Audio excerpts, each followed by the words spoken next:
the 9mm really the best cartridge for self-defense? That is something that has been debated ever since the FBI switched back to the 9mm from the 40 Smith & Wesson.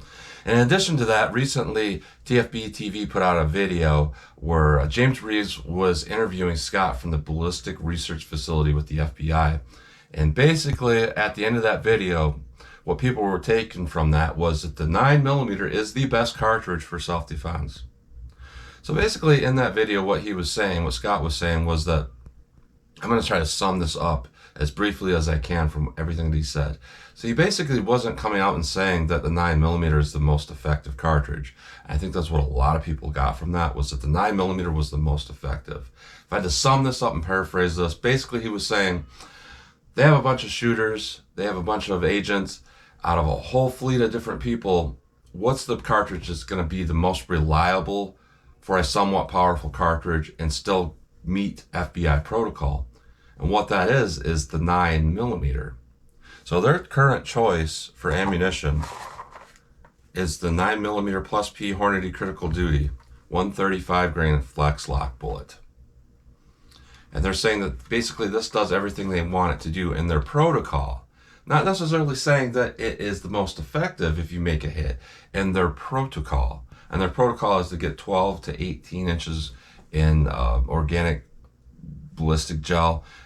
More ideally, like 14 to 16 inches is what they want to see. And then through intermediate barriers of heavy clothing, through drywall, through sheet metal, through auto glass, stuff like that. And also to get 1.5 times expansion. And in their protocol, the 9mm is basically doing all those things in their protocol because it has a pretty high velocity. And anytime you have a cartridge that has a pretty high velocity and a decent bullet weight, it's going to do all those things. Being that it can do all those things, and also it's going to improve on shot placement because it's easier to control by a lot of different people, that's the best cartridge that they have for their agency. And I'm going to agree with that. I don't think that's a bad thing. But what I disagree with is what other people are not taking from it and saying, well, it's as effective. It's more effective than 40 caliber that they switched from the 45 and all these other cartridges. And really that is not true at all. There's a lot of cartridges that are a lot more effective than 9mm, but they are prone to malfunctions if you put them in the hands of smaller statured shooters.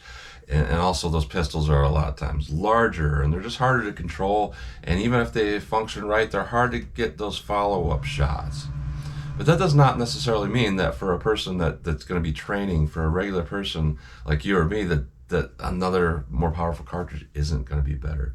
So I want to put this to the test here. So what I want to do is compare our 9mm plus P, the current FBI load, to the same type of ammo, Hornady Critical Duty, 175 grain flex lock, 40 Smith & Wesson, and 220 grain 45 plus P flex lock.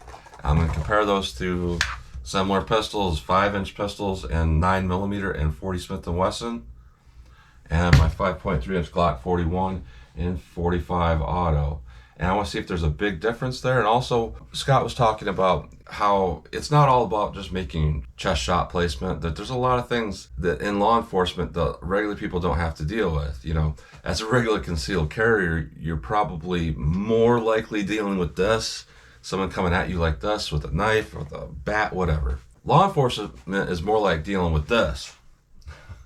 There's a rifle at them or this, where they have to go through their arms in order to make a shot. And there's also a lot of running from officers and firing back like this. So that's why I've always, said that having like rib simulation and all of that is really kind of important, and also why they're looking for such deep penetration, because even if ballistic gel is a half representation of the density of flesh, when you're going through the side like this, it's going to really, really increase that. So what I want to do is do kind of an intermediate test. So I'm going to do my intermediate barrier test. So I'm going to do my regular real world simulation. I'm going to do 4 layers of sweatshirt material, followed by 3 inches of clear ballistics to represent hitting impactor muscle, followed by a 1/4 inch medium density fiberboard that represents hitting ribs or sternum, 60 more inches clear ballistics, and another 1/4 inch MDF at the back to represent hitting back ribs. I'm going to do that with these different cartridges, and then I want to do kind of an intermediate barrier, more of a realistic one. So I'm going to have this 1 1/4 inch dowel rod, as kind of an arm bone simulation up in front of the ballistic gel block. So we'll do our regular test, and then we'll do it with this and see, you know, if the 9mm really can do just as well as the other cartridges there. So it is currently, with the wind chill, 1 degree outside. So that's why I'm doing a lot of this talking in here, because I want to limit my exposure out there. Another note there is that my clear ballistic blocks are synthetic and I store them inside. So when I set them out there for like 5 minutes before I shoot them, they're not going to freeze solid. They're not going to really change the density and all of that. So it's not going to be a big deal that that it's kind of cold out, but I wanted to stay in here as much as I could to limit my exposure. So let's head out to the range and see how these all perform compared to each other. See if that 9mm really is just as good as the 40 and the 45. All right, let's see what kind of velocity and energy we get with all these. So here's our 9mm plus P135 grain 5-inch barrel. Let's see what kind of velocity we get with this.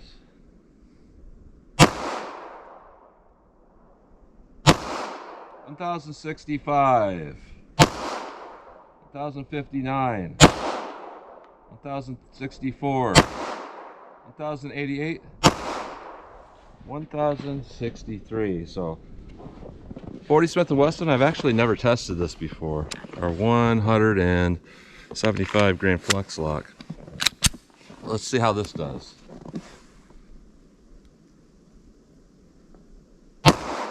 991, 1003, 1010, 1001, 1024. Our 45 auto. We have our 220 grain flex lock here. Let's see what we get with this.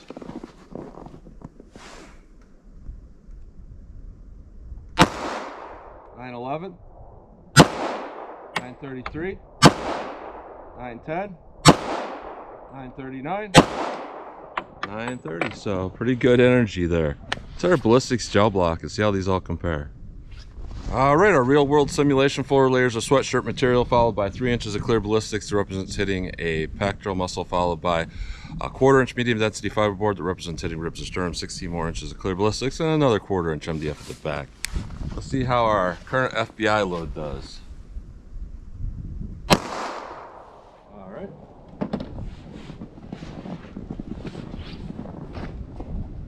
Now, put that with our 40 Smith & Wesson.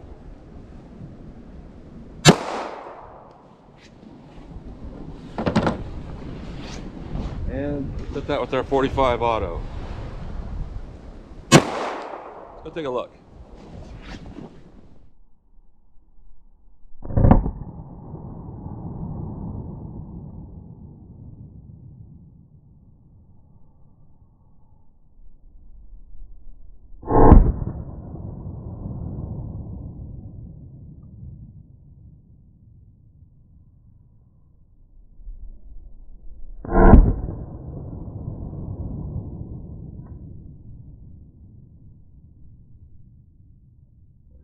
All right, so interesting here. We did get a failure to expand with the 40 Smith & Wesson. That is one thing that they did talk about being a problem potentially with 40. Our 9mm, it went through our back rib simulation. I can't tell how well it's expanded. Our 45 also did. But it does look like, you know, with our 40, we don't really have any energy dump in this first 3-inch piece, but we do with our other calibers. And then we see a big tumbling pattern right there with our 40. As we're with the 9mm or our 45, I see a lot of striation cutting. So it looks like our 40 just didn't do that well at all. Our 9mm, we went to about 20 inches through our back rib simulation, or maybe 20 1/4. Our 40 went right to our rib simulation at 19 inches, and our 45 went right to 20 inches. So very, very similar penetration, but it does look like the 40 just didn't do that well in this test with this particular ammo. So let's put on our arm simulation and see how that does, and see if there's a big difference here. All right, so I'm gonna do our intermediate barrier test, our 1 1/4 inch dowel rod, and we'll see if there's a difference here. I'm gonna try to go through that and still hit the gel block. That might be a challenge. I'll have to get kind of close on that. I have no idea what to expect, but it's like an arm up in the way. Let's see what our 9mm does. All right, straight through that. Let's try our 40. All right, 40 Smith & Wesson. This is hard to get the right angle going on here. Hopefully I don't hit the other bullet, but here's our 40. Right through that center of that. All right. I'm gonna try to go lower with our 45 down here. 45.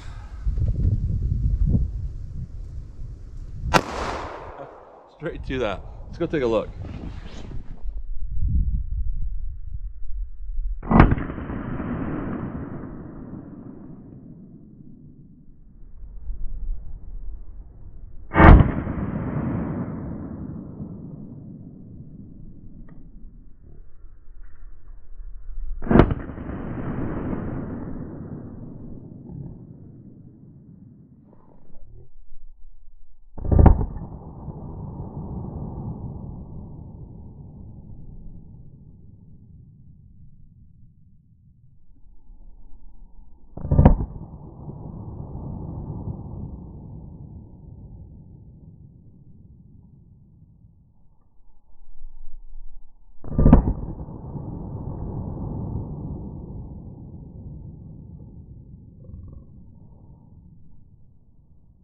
All right, so looking at this here, interesting results.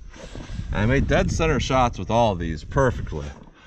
You know, our 40 in this test, I would say our 40 did pretty well.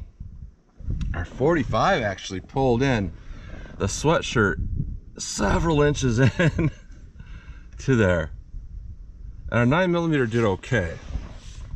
So our 9mm, we don't really see any expansion, but there is some nose deformation. We went to about just shy of 15 inches. Our 40 hit the back rib simulation 19 inches. Our 45 actually went to 13 1/4 inches. So boy, it is very hard here for me to say which ones did better. Judging by damage, the 40 did the best in all of these because it tumbled, but you know, statistically that's not a good thing necessarily. Our 9mm did good in our plain gel test. Also our 45 did fantastic. Both of those did good, but the 40 did not, because the 45 and the 9mm expanded in our plain real world test here. The 40 didn't. Now on this, evens things out a little bit better, but it really is hard for me to decide what I think of all this. What I can say is that 9mm load did do pretty well for what it is. So I'm gonna pull these out of the block. I'm gonna wait until I get indoors to do that because it is so cold. We'll take a close-up look at these. I'm gonna shoot our steel, see what kind of practical accuracy and recoil control I can get, because that really, it might be the determining factor and what I think is the best here. So let's hit our steel now. All right, 14 yards from the target. So this is double the average distance of 7 yards, because I feel like it factors in maybe adrenaline a little bit better, and the fact that if it's twice as far, it's twice as hard to hit your target. And also, if you had adrenaline going, it might be about the same thing, twice as hard to hit your target. So I feel like this is a good 7-yard simulation to be at 14 yards. Trying to simulate adrenaline. So I'm gonna get a front sight picture, pop these off as fast as I think I can hit the target, and see how these do. So here's our 9mm.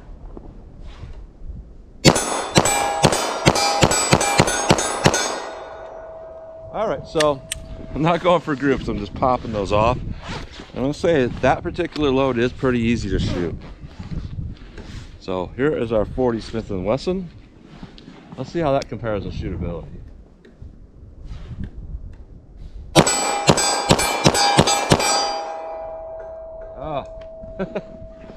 I did get a malfunction, which is very rare for me in this pistol.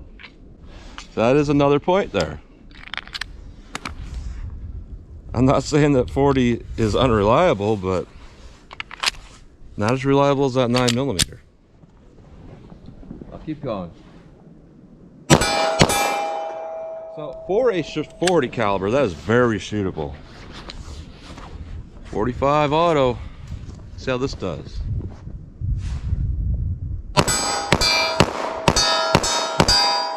All right, saw me miss one. Yeah, and I shoot a lot, but even with that, you know, I missed a shot.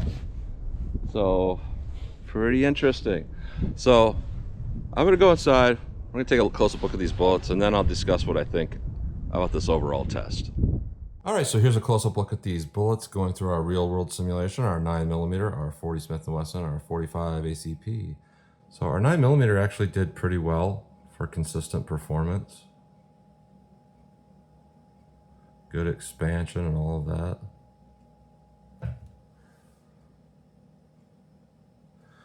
Our 40 Smith & Wesson tried to expand, just couldn't quite do it. And our 45 ACP, pretty good for what it is. Probably not as good as percentage of expansion, but it still is a much larger bullet there. So I would say if either of these hit their target, the 45 would probably be a little bit more effective there. Now going through the arm simulation here, things change up a little bit here. Our 9mm, our 40, and our 45. And honestly, I can't say there's a huge difference between these. Our 9mm did try to expand that nose a little bit more than the rest, but honestly not that good performance. Our 40 did kind of the same thing. It didn't want to quite expand out as much. Not that that's good expansion, but a little bit less. And then our 45 really didn't do anything at all. So again, if I had to look at these, I might say the 45 could be a tad more effective here, just because, you know, neither of these are really expanding, and that 45 is a bigger bullet, more momentum and all that. But interestingly enough, it didn't go as far after going through that arm simulation. So I guess on a technical note, our 9mm did a little bit better in this test with that barrier there, and our 45 I would say did a little bit better without that arm bone barrier. So I would say our 9mm and our 45 are very similar in effectiveness, but this particular 40 is not very good. So that's a close-up look at those bullets. So that was an interesting test, to say the least. So looking at this performance, I was kind of shocked by some of the performance. The main thing that stands out here is the 40 Smith & Wesson. Now our 9mm did pretty good for what it is, and it looks like that Hornady really took some time to get that load to do what they want it to do. So in that regard, I'm going to say that 9mm is a good option. I think it is correct to say it's the best choice overall right now.